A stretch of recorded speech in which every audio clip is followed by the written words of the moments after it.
Hello, everybody, and welcome to Life Launch 2014. This is the part 4 of our webinar series, our 9-part series, where I have invited 9 leaders in success to help reveal secrets of how they and how you can take your life to the next level in 2014. Whether that be on a professional or personal or both, taking our life to the next level is very important, and these leaders they bring it. So far, we've had Rhonda Britton, Victor Antonio, and Steve Eames. And tonight, I'm so excited. I'm so excited to bring Jodi Riley. Jodi Riley is Charleston, South Carolina. That's where she's from. She has been named Charleston's premier happiness and dating mentor. Wow, huh? That sounds awesome. But not only is she doing that, but also she is spreading her message not only in Charleston, but really all over now. Now, different parts, different cities, different states around South Carolina are starting to hear her message. And her messages on radio social, talk about later, called Mod Love. And it is about dating, it's about relationships, it's about being happy. And the reason why she's on Life Launch 2014 is because happiness is a major key to taking your life to the next level. It's a major key in having a successful life, whether it be personal, professional, or just all the way around. Jodi Riley, her message is so strong and so powerful, and tonight you'll hear her reveal exactly why she believes, why she coaches and mentors and speaks to people about taking that happiness, taking that joy in your life, taking that happiness in relationships as well, and providing success, taking that your life to the next level. So without further ado, I would like to invite Jodi Riley. She's going to come share her story and take you on a ride. So thank you for joining us tonight, and this is Jodi Riley. Welcome, Jodi. Thank you so much, Ashley. Can you guys see me okay? Yes. All right, fantastic. Well, thanks everybody for joining us tonight. Again, I thank very much Ashley for inviting me to be on this. And Ashley, this is not the first time we've worked together. We know each other personally, and I was part of your launch back a couple of years ago when you did Speak Out Charleston, which was something that was very close and dear to my heart. And I actually was able to get up on stage and speak in front of a lot of people in Charleston, and that actually helped catapult a lot of the speaking and a lot of the events and things that I do today. So when you asked me if I would be willing to be a part of this, I was very, very excited because it is something that I believe very, very strongly about taking the message of happiness and joy and being able to take that path so that it leads you to have better relationships and to have more successful relationships and just more success in general in your life. And I know that you've heard me talk about this before, but happiness is not necessarily a destination. Happiness is a path. Happiness is the way that you become successful. It's the way that you have those things that you want in your life. So tonight, I'm going to talk with you about 15 tips, 15 things that I have found in my research and my own practice over the years that healthy, happy couples, in order to have successful, happy relationships, these are tips that they practice in their lives. So before we get too far into this, I just want to kind of give everybody a little bit of backstory on myself. So for those of you who have seen me speak before or who may know me from around Charleston or know me personally, you've probably heard some of this story, but you probably haven't heard the story about how I wound up not just teaching about happiness, but also beginning to even further niche down a little bit and teach about happy relationships.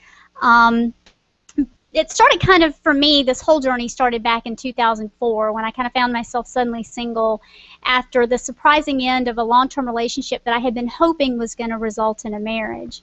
And when that didn't pan out, I found myself in my 30s, and I found myself single, and I kind of had to throw myself back into the world of dating, and I really didn't know what I was doing. In fact, I had absolutely no idea what I was doing, and I was poorly prepared for this new adventure of dating.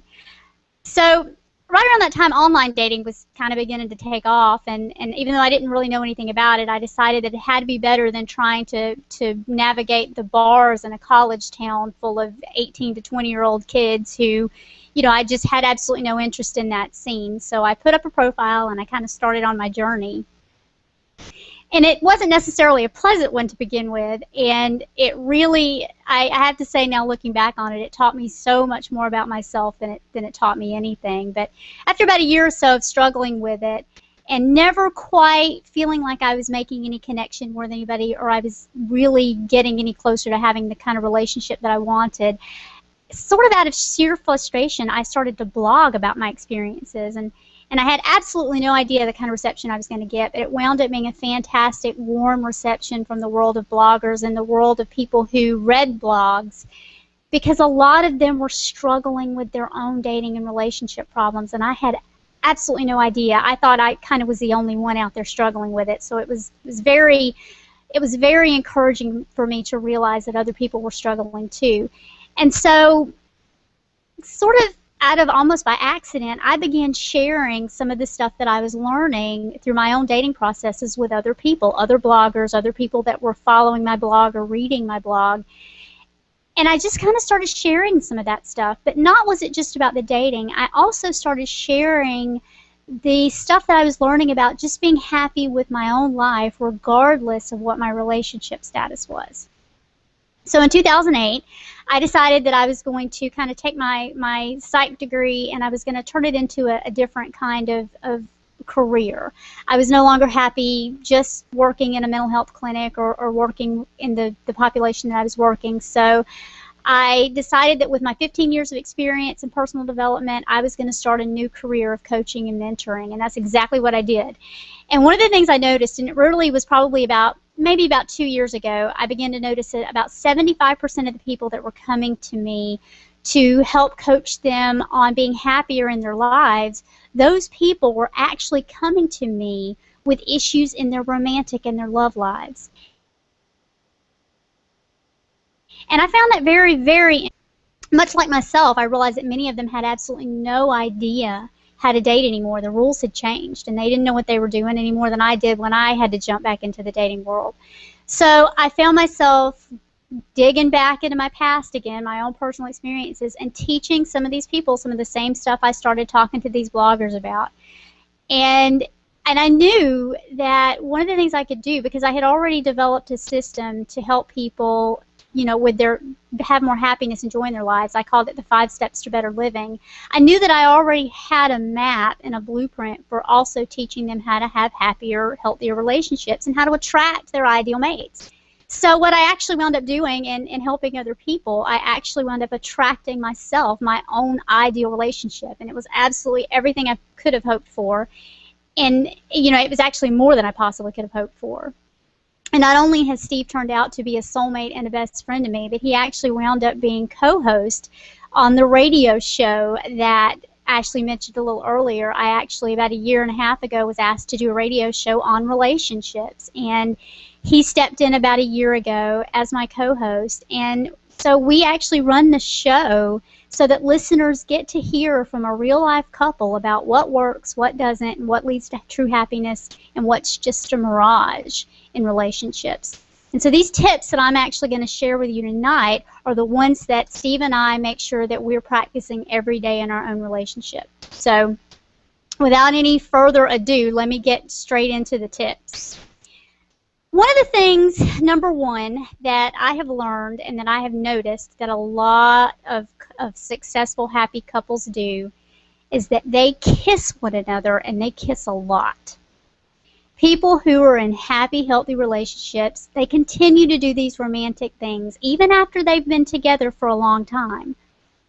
Now, I could talk to you about the release of endorphins and such as that, but the bottom line is that kissing actually can foster intimacy in a way that even sex doesn't. And if you want to feel more intimate with somebody, just practice kissing them a little more often, you know? And think about that. Even when we just hug each other or we touch each other, it's fostering a kind of intimacy, because sometimes we can be so removed from each other, we really don't get that opportunity, and we don't take those opportunities to really be close and to really touch the other person.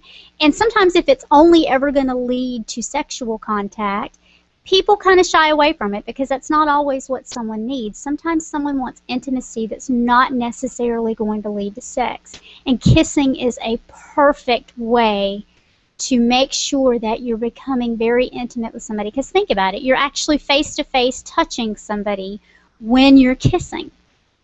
So again, people who practice kissing, whether it's kissing one another when you walk in and out of a room, or whether it's kissing one another before you go to bed at night, whatever it is, make sure that you're practicing kissing and touching one another as often as possible.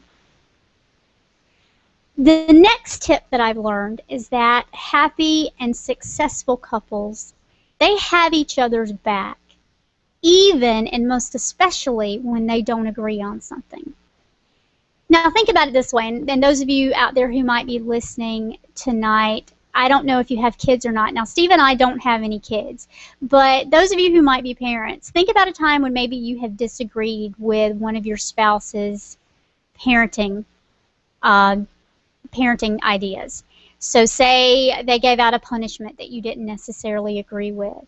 A lot of times, what people who are not backing each other up will do is they'll wind up arguing, sometimes in front of the kids. They'll wind up arguing about these things. They'll actually have conversations and arguments about what was, you shouldn't have done this, or I would have done this differently. But happy and successful couples have learned how to back one another up even when they disagree, because they've also learned that in backing one another up, it doesn't mean that you have to do it that way the next time this particular situation comes up. It means that you can come back together later and talk about it when you're both calm and decide if you would make that decision again, especially if that situation occurs more often. So even if you back somebody up with something that you don't necessarily agree with, it doesn't mean that you always are stuck with doing that same thing every single time. It just means that, hey, I've got your back in this situation, but let's leave it open to talk about possibly doing it differently in the future, because I'd really kind of like to handle this differently. And it really does, again, this is something that fosters trust between couples, because when you trust that the other person's not going to throw you under the bus, and that even if they don't agree with you, they're going to at least be open to discussing things with you to do it differently, that's going to make you trust them that much more. The next tip that I found is that happy and successful couples make it a point not to pick apart one another's flaws. Now, if you think about it, every single one of us has flaws. Every single one of us has things about our character that doesn't necessarily serve us well. It doesn't necessarily, we don't always come out in the best light, where it's somebody who may not talk on the phone very well, or whatever it is you do, whatever you think your personal flaws are. Happy, healthy, successful couples understand that it's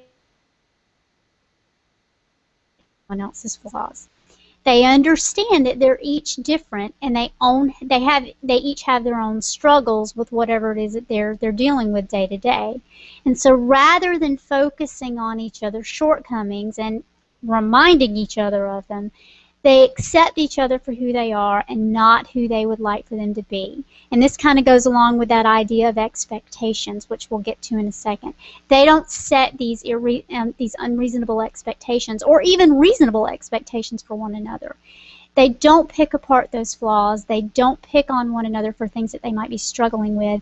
They accept them, and when they possibly can help that person overcome them, they make it a point to do so. This kind of behavior also leads into my next particular trait here. And it kind of goes along with this whole idea of not setting expectations for someone.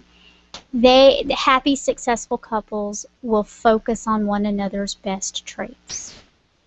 This goes along with not picking apart your flaws. It leads to focusing on the best in one another. Healthy couples will do this consistently, and they will do it often. And if you think about it, well, let's think about it in this particular situation. If you have someone who is always focusing on what they think you're doing wrong, what you're going to find is that all they're ever going to see is what they think you're doing wrong. However, if you're constantly focusing on what someone's doing right, whether if it's their parenting skills, whether it's their driving skills. I know a lot of couples get angry and go at each other in the car for what someone thinks are not good driving skills. But if you focus on what you think that person's doing right and focus on their best traits, it's going to do two things. Number one, it's going to keep that other person in a positive frame in your mind, but it's also going to continue to remind you of all of the things that you fell in love with one another for. And if you think about it, those are the things that we want to try to remember about each other, so that when we are in those stressful times and we are in those really difficult times, that we remember, this is why I fell in love with my partner. Whether it was the fact that he was fantastic to your child when he just first met your child, if you were a single parent, or whether it was the way she was always supportive when you were struggling to build your business, or if it was the way that he held the door open for you, or whatever it was. These are the wonderful and best traits that you want to continue to try to focus on throughout your relationship. Because if you're constantly focusing on what you think are flaws, eventually the only picture that you're going to see are the flaws. So you want to make sure that you're painting that picture that you want to see, and it's the best and the most beautiful picture of your partner. And the way to do that is to focus on your partner's best traits. Next, and this is something that social media has really gotten in the way of a lot of relationships, I believe. Happy and healthy, successful couples speak kindly to one another and about one another. And I'll get to the whole social media thing here in a second. But healthy partners practice speaking kindly when they're happy or when they're unhappy. And this is especially important when you're unhappy or angry with your partner. A lot of times we find that we say things to one another that are cruel and heartless. And successful couples know that this is probably not what's best for the relationship. It might make you feel better in the moment, but as a couple, it's not going to serve you in the long run to call each other names, or to trash talk one another, or to begin suddenly spilling out and picking out somebody's flaws in the middle of an argument. They also do not trash talk one another, not just to each other, but they don't do it to friends, they don't do it to relatives, and they certainly don't do it on social media. This is one of the things that I have seen really come between a lot of couples, is that they'll get out there and they will tweet out or Facebook message out, put up a status about every little thing that's going on in their relationships, and a lot of times they're trash talking their partner. This is not the way to have a successful relationship. If you have a beef with your spouse or your significant other, take it up with them. Do not take it up with your Facebook tribe or your tweet tribe or whatever, or what I call your fight friends. And if you don't know what I'm talking about fight friends, this might be the friend that you can go to or a relative that you can go to and talk about your spouse, and they're always going to be on your side and they're always going to agree with you. Even if you're wrong, they're going to agree with you. And this is the person that sometimes can not necessarily point out to you that, hey, maybe you need to go take it up with your spouse, maybe, or your significant other. Maybe you don't need to be taking this up with me. So you don't want to go trash talk somebody to your fight friends. You don't want to trash talk somebody on social media. These are the things that are going to come in between you.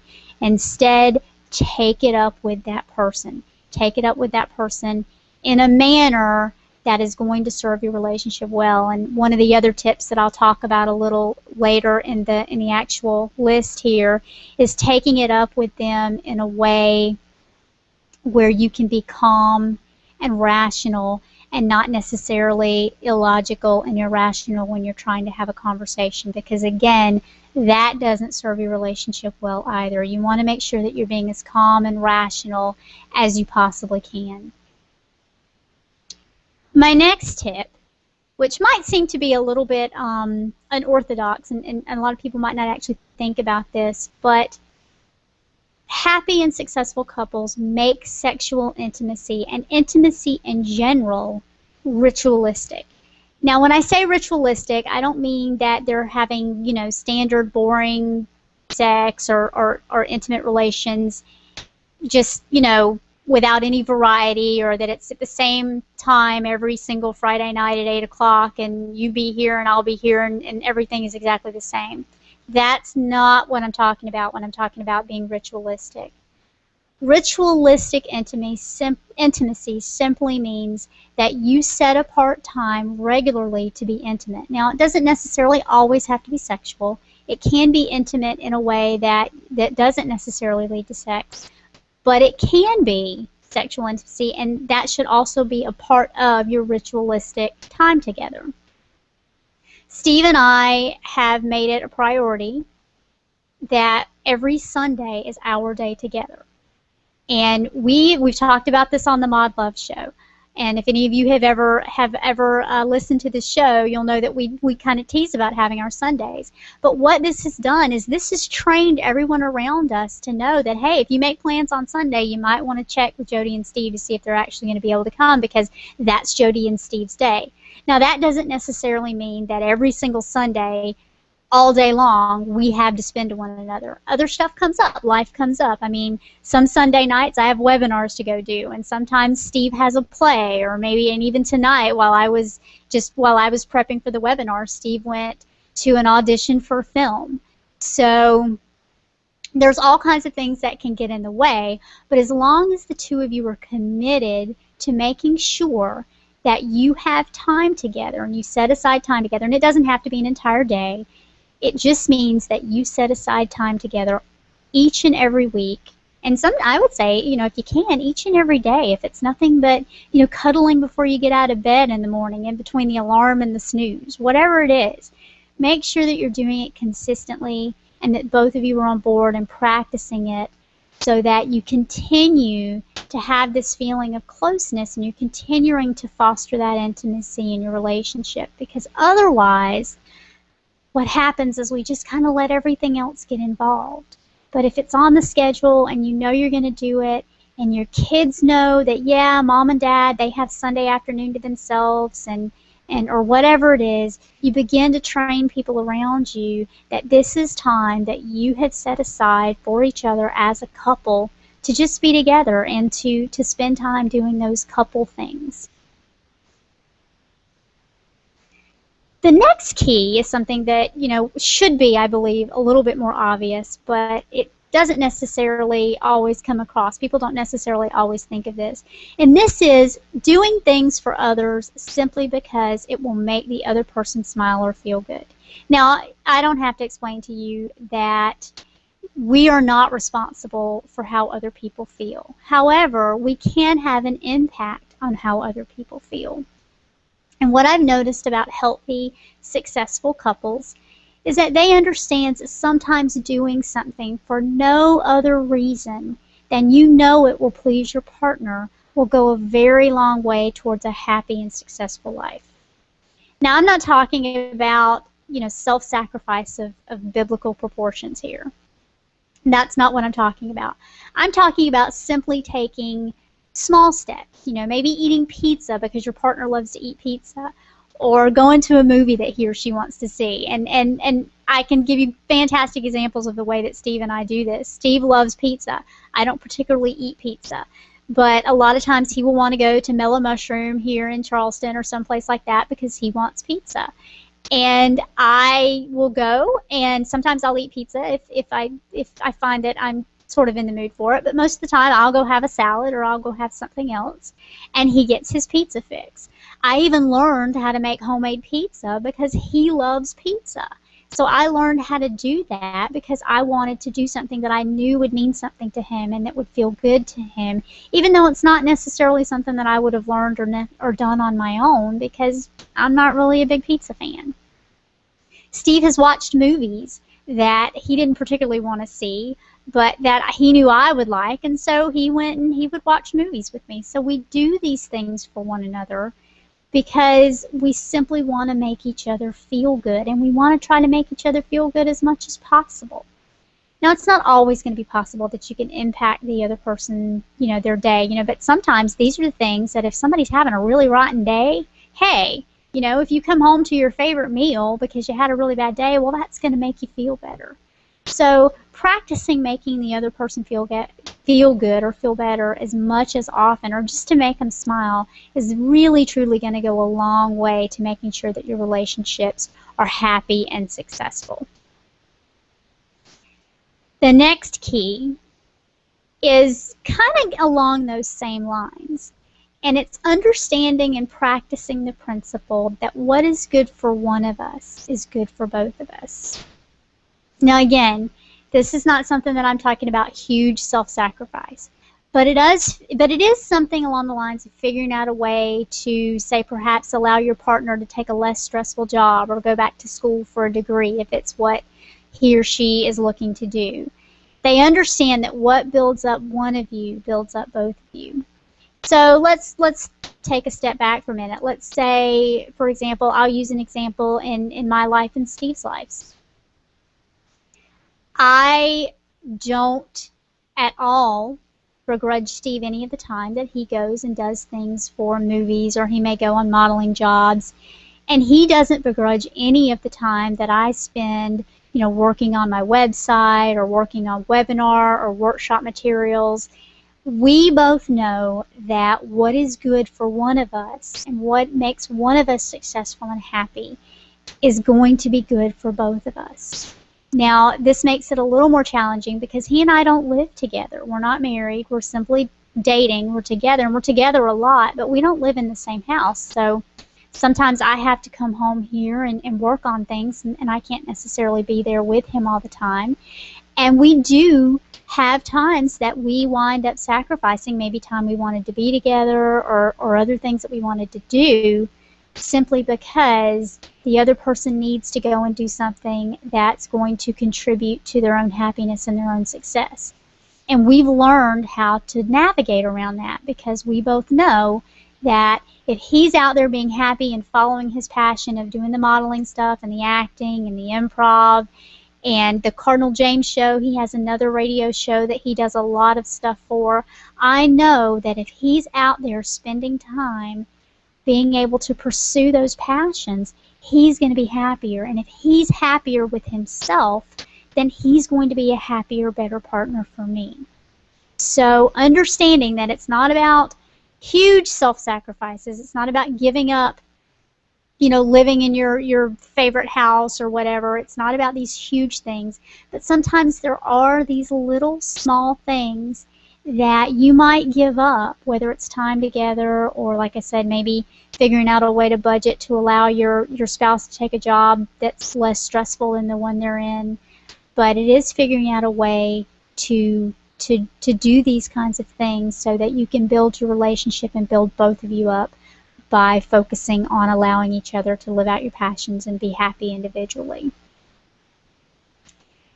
The next tip, which kind of is, the whole living individually kind of leads into, is that happy and successful couples have their own separate identities and interests. Again, kind of going back to Steve and I.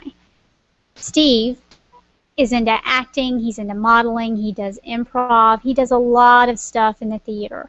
I have a hard enough time pretending to be myself, so he knows that that's not something that I'm ever probably going to get up on stage and do. I can get up on stage and talk to 200-300 people, whatever you want me to do. I can get up there and be myself, but I cannot get up there and act, and he understands that, and he knows that I might not ever go out and pursue that as a passion of my own, but I will darn sure support him in anything he wants to do because it makes him so incredibly happy doing it.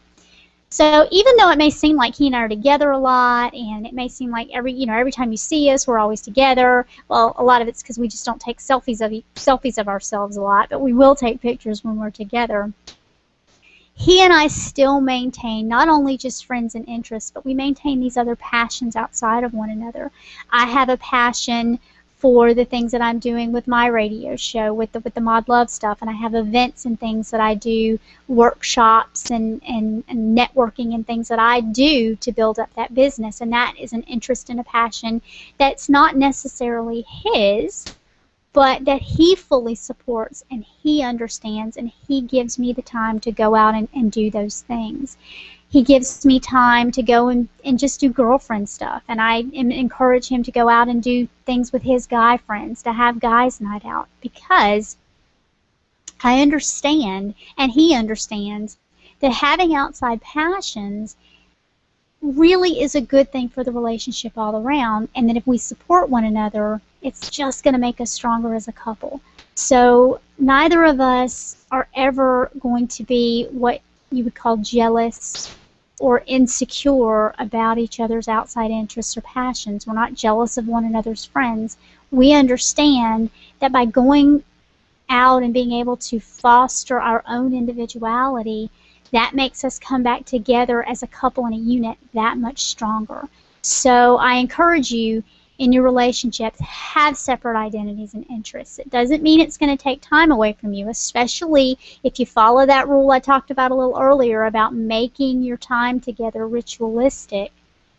You always can make time to come back together as a couple, even though you may have outside interests and separate identities from one another.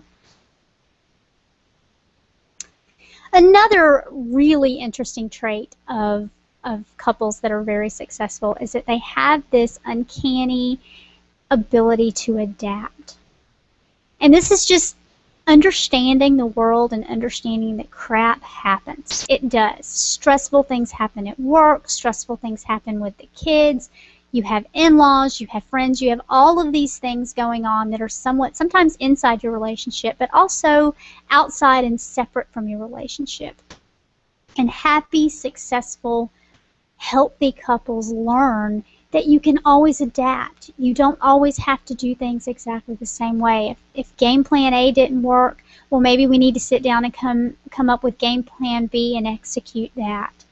They learn how to adapt and make the best of situations because they know that if they can master this particular skill, that they can weather anything together. This is definitely one of those skills that if it's not your skill set to adapt, definitely dig down, do a little work together, or do a little work on your own and figure out how to become better at just adapting and moving.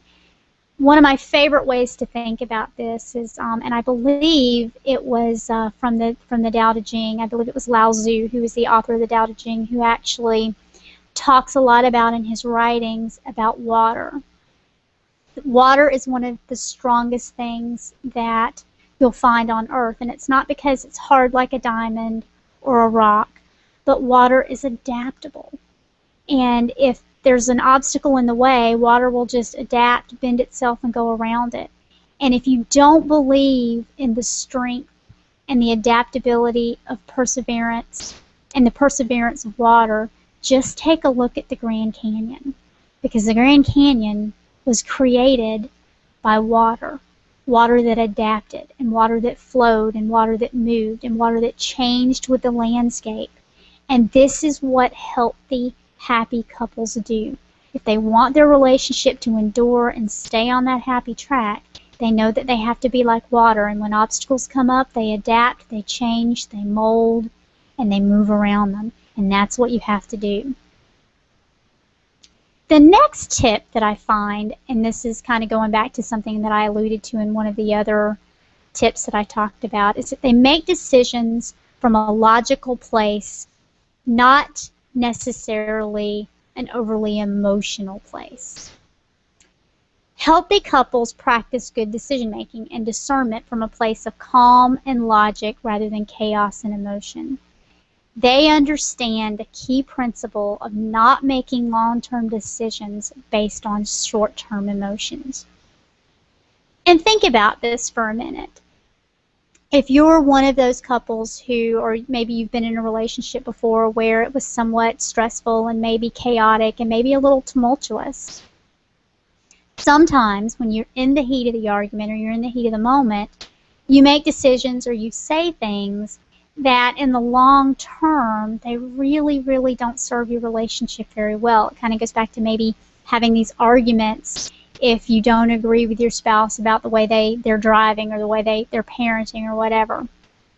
Rather than tabling the issue until you can come back to the conversation from a calm and logical place, they'll go ahead and try to have a very emotional conversation right in the heat of the moment.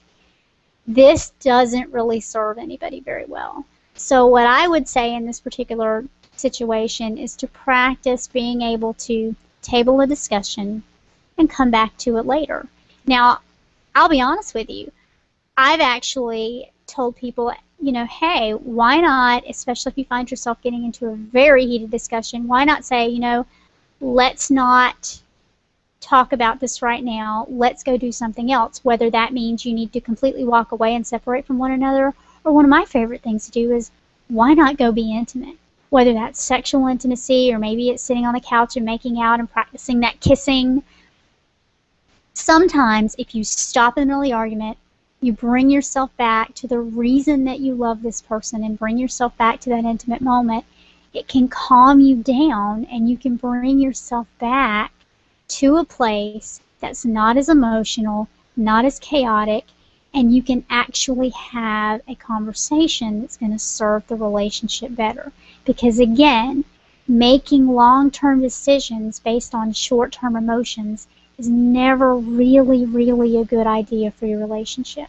Because what only happens is you find out that you're making these decisions that in the long term really weren't the best ones. Which leads us to our next tip, is that happy and healthy couples think long term. They're not just thinking today. They're not just thinking, wow, I'm really, really happy with this person right now today. They think long term. And they understand that sometimes immediate gratification is not always the best in the long run. And sometimes they're actually willing and able to forego the immediate pleasure of something for a long-term effect that's better going to serve them as a couple. A really good example of this is couples who have to wait to buy a house. They know that they want a certain kind of house, or they know they want to live in a certain neighborhood, and rather than buying something that they don't want or that's not what their intention is, they'll actually delay the gratification of buying a home until they can actually pay down more or whatever it is and buy that home that they both want. The same thing with having children. Maybe they both know that, well, maybe we need to possibly wait on having kids until both of us get out of college, or both of us get our college loans paid off, or whatever it is. They know that if they're able to delay that gratification for a little bit longer until they can get some other things sorted out, they're going to be able to set themselves up better in the long run, and their relationship's going to be better for it. Because if you're constantly chasing the immediate gratification, you're probably going to find that you're making decisions, again, long-term decisions, that are based on these shorter-term emotions that really aren't serving you very well. And if you're constantly making these decisions around these short-term emotions, you're probably not thinking very long-term. So this is a practice, and if you find that you're not very good at this, this is something to practice on. Make a goal that is a little bit longer term, and make sure that you are delaying gratification of reaching that long-term goal, so that you can begin to practice doing this in your own life. And I would even say that some of these things, especially the ones that don't require a partner, if you're not already doing these things in your life without a partner, you might not be able to do them with a partner. So, of course, the kissing and the intimacy is something that you probably need to have a partner to do. However, you can make time, rather than making time to be intimate with somebody, you can make time to take care of yourself, whether that's taking time to sit down and journal or work on your own goals. You can do those types of things. So making sure that kind of in this idea of thinking long term is that even if you don't have somebody in your life right now, you can still start practicing these things, and you can still start practicing to think long term. The next thing that I want to talk about, this particular little tip, is about dealing with things in a timely manner. And basically, this kind of goes back to what I was saying about, dealing with things calmly and rationally. People who are in mature, happy, healthy relationships do not let things fester for days. Now, they might put things off for a while until they cool off, or they might go, kiss or make out for a while if they find themselves in a huge heated argument, but they don't let things just fester and not talk about them. When they have an issue, they take care of it in a timely manner. They don't let it fester for days, weeks, months, or more, and then just explode on their partner. They deal with problems timely when they can both calmly and rationally deal with the issue. And what that means is you might have to put a pin in it and stick it to the side for a while, but you need to make sure that you come back to it in a timely manner so that people aren't holding things, because this is where grudges are built. And this is where, you remember when this situation came up, well, I didn't tell you that made me really angry. They don't do that. They come back to it as soon as they possibly can in a calm and rational manner and say, you know what, when this happened, I felt very angry. I think we need to talk about it. So they deal with these issues in a very timely manner. The next one, and we're almost done, I promise, we only have 2 more to go. The next tip is that healthy, happy couples communicate directly and not through passive aggressive. I cannot tell you enough that social media posts and veiled, vague kind of hints do not work with your partner. Your partner, and let me say this really, really clearly, your partner is not your psychic friend. They don't know what's going on in your mind. They cannot read your mind, and they may not get your attempts to tell them something with vague and veiled hints. So what you want to do is make sure that you are communicating clearly. And that is one-to-one with that person. You don't want to do this over Facebook and Twitter and Google+. It is not the place to have these kinds of issues. You want to do it directly. And if you don't know what I mean by passive-aggressive, being angry that your spouse came home late, and rather than saying to your spouse, oh, I'm really upset that you came home late and you didn't call me, putting up some kind of a vague, it's really rude when people don't give you a call and let you know that they're going to come home late for dinner when you've made a special dinner for them, and put it up as a Facebook status. Because number one, everybody in the world knows that you're probably talking about your spouse, and number two, that's throwing him or her under the bus. And again, that goes back to that whole fight friends, trash talking, putting your stuff out there. You don't want to do that. That's not what happy, healthy couples do. They communicate directly and they do it timely. And last, but mostly very not least, happy, healthy couples practice these types of relationship behaviors consistently. And like I said before, it's very easy to practice this kind of stuff when you're happy and there's not a lot of stress going on and there's not a lot of outside pressures, whether it be from children or in-laws or jobs or whatever.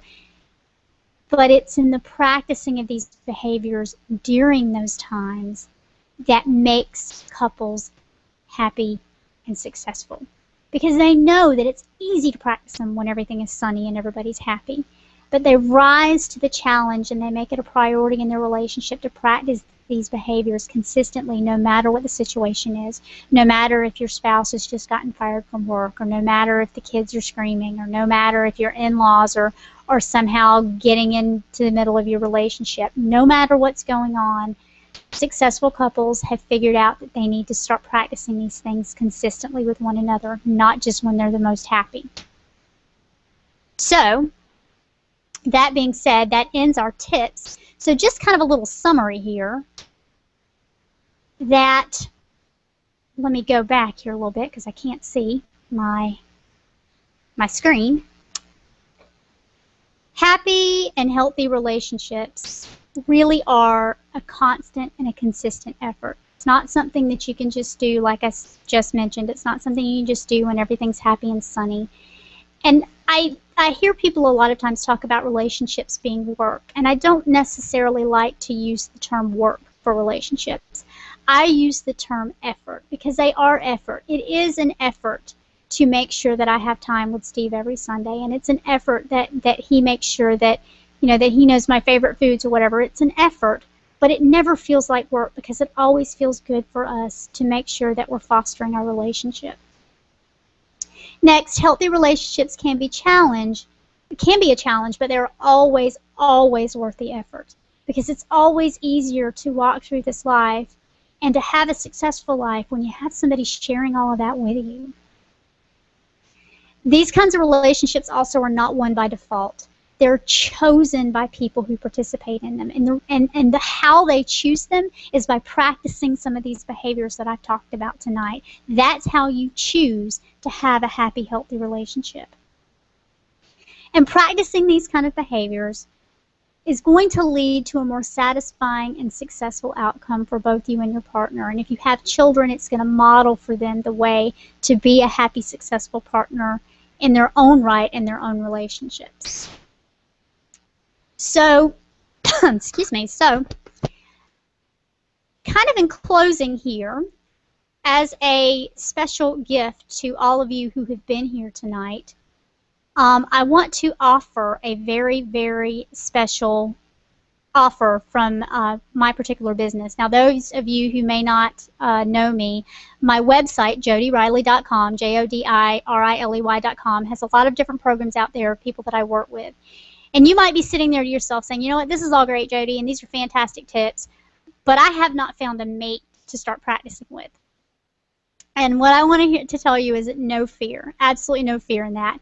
And if you can't use these particular tips right now, that's not a problem. However, what I want to do is offer to you guys out there who may not have met your soulmate yet is a fantastic deal so that you can get on the road to doing that. If you give me 9 weeks, I can teach you the secrets that I've learned and the secrets that I actually use to attract my own ideal relationship. Now, this is only for Positive Life Network webinar participants only.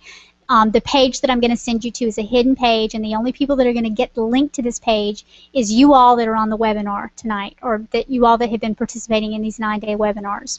It's a 9-week core to 5 steps for better dating program. Now, this is a program that I do regularly for clients that come to me, but this is going to be a special one set up specifically for Positive Life Network webinar participants. It's going to be offered at a very special price for those who sign up by Tuesday, January 15th. So the web page is up out there now. You can go to it tonight as soon as you guys sign off here, and I will give you the link to that. But that web page will only be up through Tuesday, January the 15th. Classes will start on Wednesday, February the 5th if you sign up. And basically, in order to sign up, you just have to go out to www.jodiriley.com/core-special.html, and I will actually copy and paste that up into the chat as well so that you guys will be able to go out there and just grab that link and go out to it. And let me just tell you what this particular webinar or this particular program is going to offer. You're going to get a clear vision of the end result that you're seeking in your dating relationships. You're going to actually be able to define the type of date that you're seeking and set clear goals for our time working together. You're going to uncover the exact negative thoughts and behaviors that are keeping you single and alone, and you're going to be able to create and practice more positive thoughts and behaviors so that you can have better quality dates and attract the type of person that you're looking for. You're going to learn techniques on visualizing so you can attract your ideal mate, and then you're going to learn the techniques of practicing these activities to envision yourself engaging in when you meet your ideal mate. So it's kind of like that acting as if. You're going to learn how to do that. This program includes weekly group access calls, recordings of those access calls so that if you happen to have to miss a week or whatever, you can always go download the recording so you don't feel like you've missed anything. You're going to get a free copy of the 5 Steps for Better Living manual, which for being a participant of this webinar, you're already going to have a copy of. You're also going to get monthly audio and video tips and instructions, so you'll get some other types of recordings and stuff that only you guys will have access to. You will get automatic access to all of my quarterly public phone classes. You'll be invited to those. And you will get early enrollment and discounts on events and workshops. And all of this is going to be at a very, very special price. It's a 9-week seminar, and the program is only $225 for the entire 9 weeks, or you can pay $75 a month for 3 months. So again, if you guys want to give me 9 weeks if you haven't met that ideal person yet, I can certainly teach you how to do that. And what I want to do now is, if Ashley is still out there, I want to open this up to see if there's any questions that anybody has, and I'll feel free to answer any of those questions here on the chat. So did you have any questions, Ashley?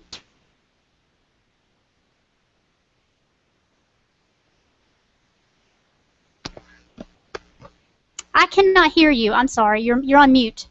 There you go. Good. I love doing that. I do that all the time. I try to give you some privacy and let you talk and do your thing. So what I was saying was that there's not a lot of questions. A lot of people are going on. I had posted that the Blueprint for Happiness, the 5 steps, that's on there, and some people have gone on and downloaded that offer. Fantastic. Yes, and I've also posted JodiRiley.com. I've been there a couple of times. I love going on your site. It always makes me happy to go on your site. You're such a wonderful, happy person anyway. So. Well, thank you. Well, I just posted in the chat box there the page where they can go and get their very special offer. And like I said, we're only releasing that to Positive Life webinar participants. Yes. Yeah, so, Blaine Parks had said, fantastic content and organization, Jodi. He always loves watching your stuff. He's also downloaded your offer and the Blueprint for Happiness. So, also I want to tell everybody, I've listened to your show online at Kinetic Hi-Fi Radio. It's Mod Love. Is that right? Mod Love on Kinetic Hi-Fi? Love. Yes. And what time is your radio show? What day and what time? We are live every Thursday night from 8 to 10 p.m., or you can also go out to Kinetic Hi-Fi and check out our archives. If you go under the archives, you can scroll down to Mod Love, and there's a 1.5 years worth of archives out there you can listen to. Awesome, and I also follow you on Facebook too. I have subscribed to Mod Love, and I watch some of the things that you talk about and some of the things that you post, trying to get some material what next to talk about. So I just love your content, Jodi. I love what you have to say. I love your message. Really excited to hear that your message is reaching out to so many people, reaching out across across all the states, and just growing and growing. And I look forward to I just look forward to your message getting out to more and more people, because among a lot of my friends and a lot of the people, like you said, through Positive Life Network and Speak Out Charleston, have always been moved and touched by your information as a mentor about relationships, about happiness, about dating. So I just I really appreciate you coming on tonight and talking to us about relationships. And whether or not you're in a relationship now, whether an intimate relationship now, or whether you're looking for one, or whether everybody has either a relationship or they have friends in relationships, and friends always come and say, hey, what am I doing wrong? Your information is invaluable for all. And and I believe that if you want a successful life, you do have to have, if it is an intimate, a partner, spouse, boyfriend, girlfriend. I believe that's a very important part of being successful, because that person, you do spend so much time with that person, and they will be your rock. They'll be your accountability partner. They are the person that brings a lot of happiness in your life. So yeah, absolutely. And speaking to that too, is that a lot of people feel like they haven't been successful if they don't have a relationship, and that's not true. You can still be successful. However, it seems to be so much more rewarding when you can share it with someone else. Yes, and so yeah, like I said, I just appreciate that.